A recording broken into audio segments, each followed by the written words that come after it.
Hello everyone! For today's video lesson ay ituturo ko sa inyo kung paano mag-solve ng probability of simple events. Ito ay para sa mga grade 8, week 7, quarter 4.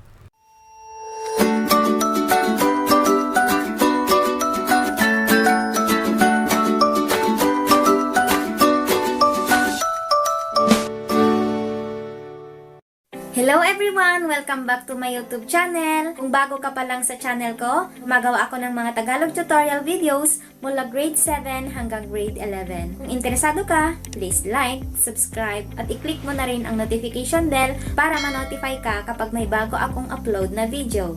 Just keep on watching!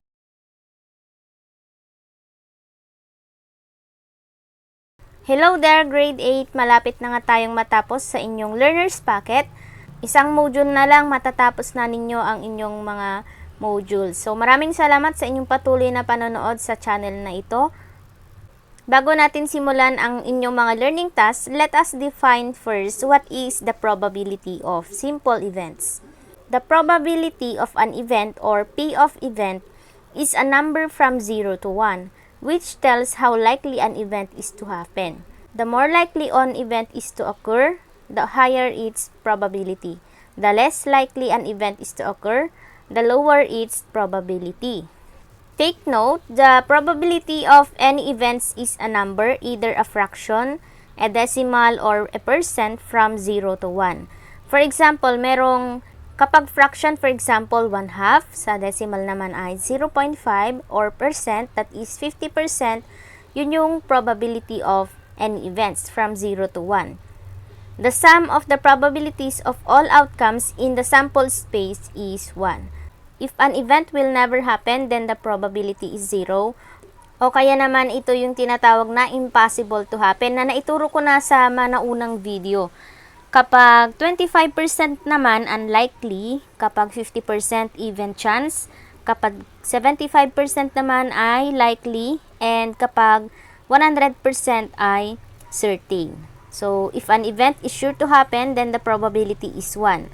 An event consisting of a single point of the sample space is known as simple event.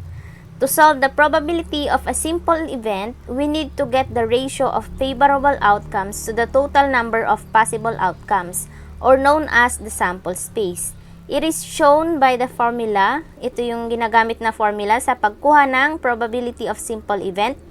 So, the probability of event is equal to the number of favorable outcomes over number of all outcomes. Or in symbols, P of E is equal to small letter n over capital letter N. Para mas maintindihan ninyo yung simple events, let us try to answer this learning task. Number 1, ball is life. A box has 10 balls. Each ball is marked with single digit from 0 to 9. One ball is randomly selected. What is the probability that the number is? Number 1, greater than 6. Number 2, less than or equal to 4. Number 3, an odd number. Number 4, not 1. Number 5, 4 or 8.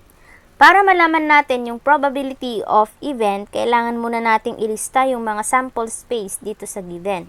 So, meron daw box has 10 balls which is from 0 to 9. So, yan yung sample space. Ngayon, sa number 1, what is the probability that you will get a number greater than 6? Alin dito sa sample space ang greater than 6?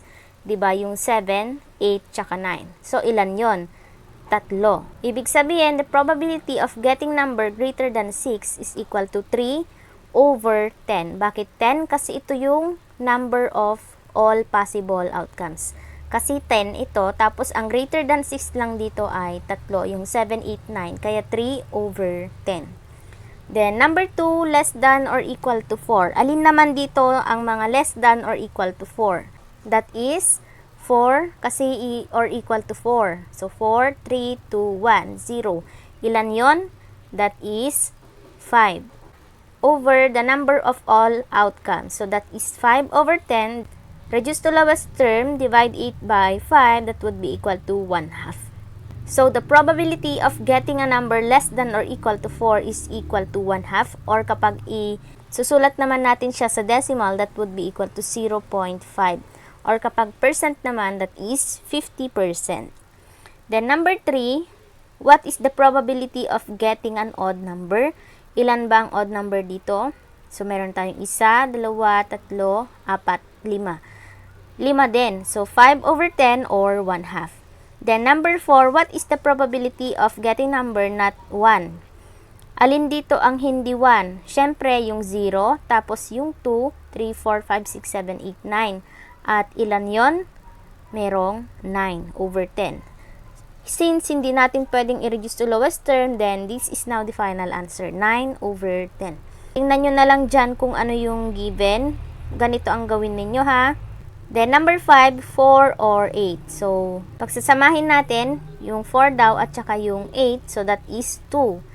2 over, ilan yung total number? That is 10. Then, reduce to lowest term, i-divide by 2, both numerator and denominator, that would be equal to 1/5.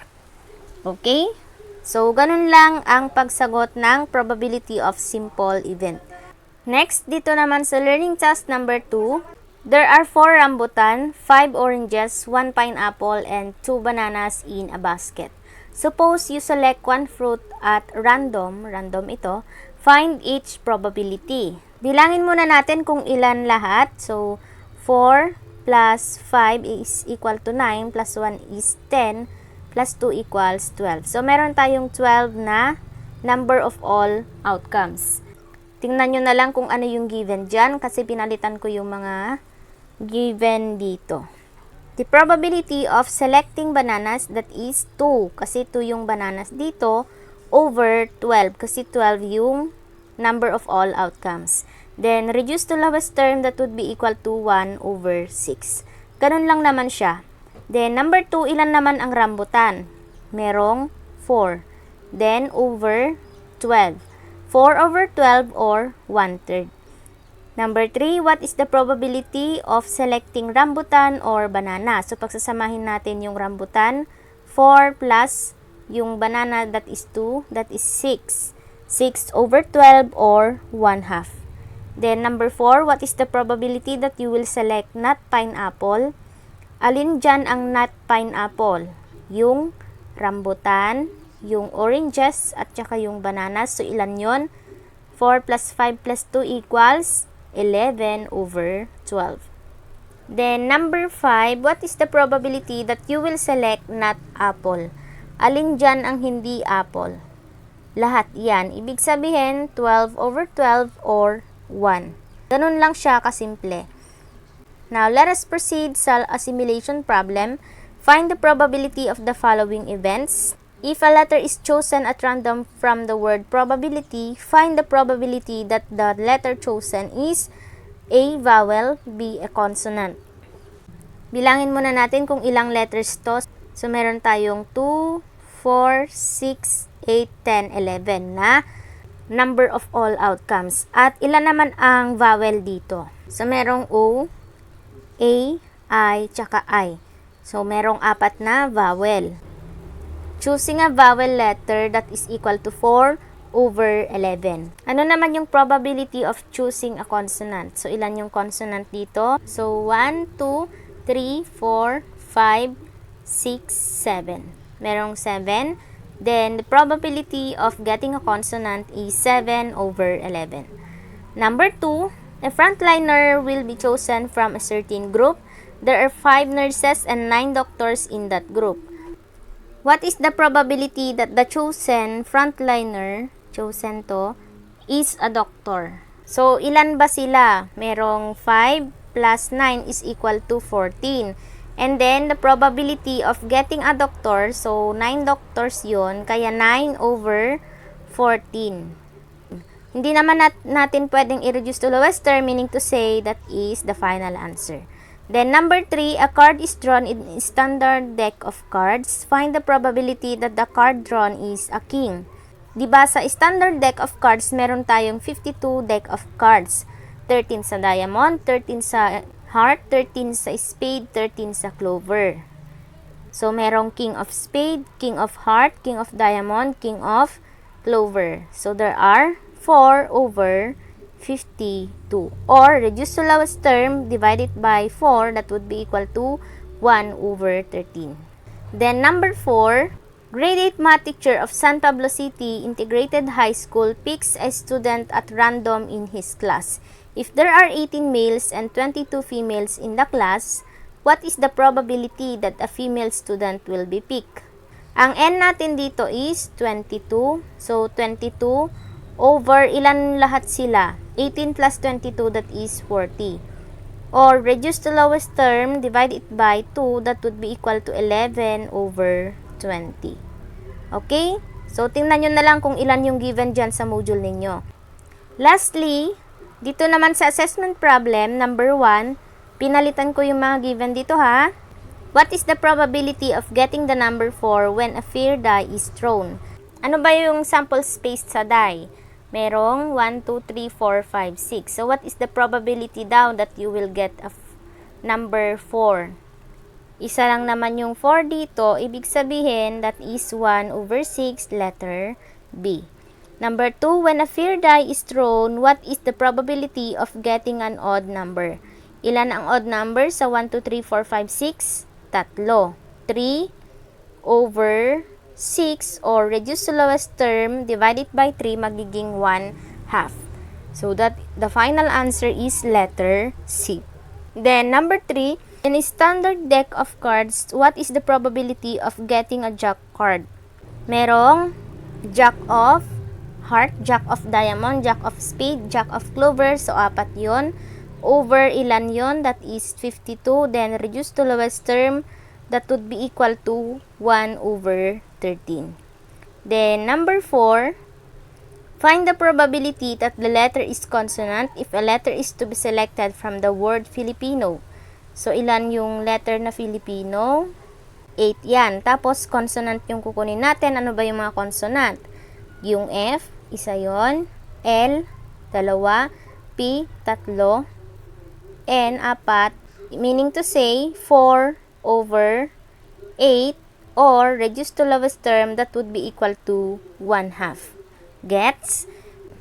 Then number 5, in a school-based virtual quiz bee at San Pablo City Integrated High School, the winner will receive smartphone and mobile load as rewards that they can use for their online class.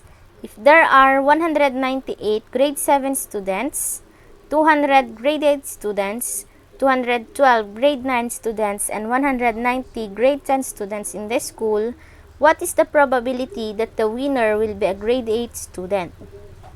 So, i-add muna natin lahat to. 198 na grade 7 plus 200 na grade 8 plus 212 na grade 9 plus 190 na grade 10.